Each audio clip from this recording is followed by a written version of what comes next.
கேரள மாநிலம் பாலக்காடு அடுத்த எலம்பச்சேரியில் உள்ள தனியார் பள்ளியில் வைக்கப்பட்டுள்ள தேசிய பாதுகாப்பு படை அதிகாரி நிரஞ்சன் குமாரின் உடலுக்கு அரசியல் தலைவர்கள் பொதுமக்கள் அஞ்சலி செலுத்தி வருகின்றனர். இது தொடர்பான கூடுதல் தகவல்களை நமது செய்தியாளர் நேசராஜிடம் கேட்கலாம். நேசராஜ், கர்னல் நிரஞ்சன் குமாரின் இறுதிச் சடங்கு எப்போது நடைபெறதா இருக்கு? இது குறித்து சொல்லுங்க. பஞ்சாப் மாநிலம் பதன்கோட் விமான நிலையத்தில் தீவிரவாதிகள் கடந்த சில தினங்களுக்கு முன்பு தாக்குதல் நடத்தினர்.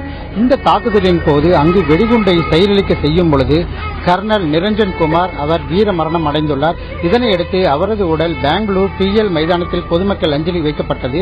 நேற்று மதியம் கேரள மாநிலம் மன்னார்காடில் உள்ள எலும்பலாச்சேரி என்கின்ற இடத்தில் சொந்த ஊருக்கு அவரது வீர உடல் கொண்டு வரப்பட்டது.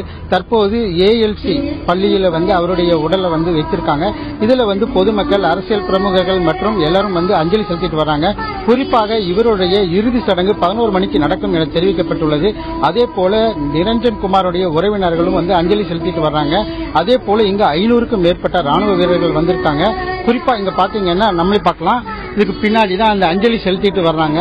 இதே போல பள்ளி குழந்தைகள் முதல் சிறியவர்கள் முதல் பெரியவர்கள் வரை அனைவரும் இந்த ராணுவ வீரர் நிரஞ்சன் குமார் உடலுக்கு அஞ்சலி செலுத்திட்டு வர்றாங்க. குறிப்பாக இந்த பகுதி முழுவதுமே ராணுவ வீரர் கட்டுப்பாட்டில் இருக்குன்னு தான் சொல்லணும். அதே போல இவரது உடலை இங்கே அடக்கம் செய்வதற்காக இங்கிருந்து சரியாக 1 கிலோமீட்டர் அளவில் அந்த வீர மரணம் அடைந்த நிரஞ்சன் குமாரனுடைய உடலை அடக்கம் செய்வார்கள் என உயரதிகாரிகள் தெரிவித்துள்ளனர்.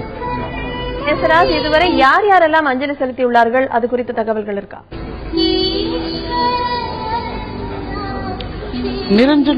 கர்னல் நிரஞ்சன் குமாருடைய உடலுக்கு நேற்று இரவு 11 மணிக்கு முதலமைச்சர் உம்மன் சாண்டி அவங்க அஞ்சலி செலுத்தினாங்க.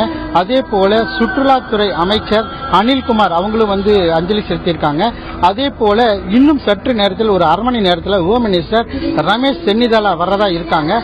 இப்பொழுது சப் கலெக்டர் பாலக்காடு உமேஷ் அவர் அஞ்சலி செலுத்திட்டு வர்றாரு. இங்க ஒரு பாதுகாப்பான சூழ்நிலையை நிலவிட்டு வருது.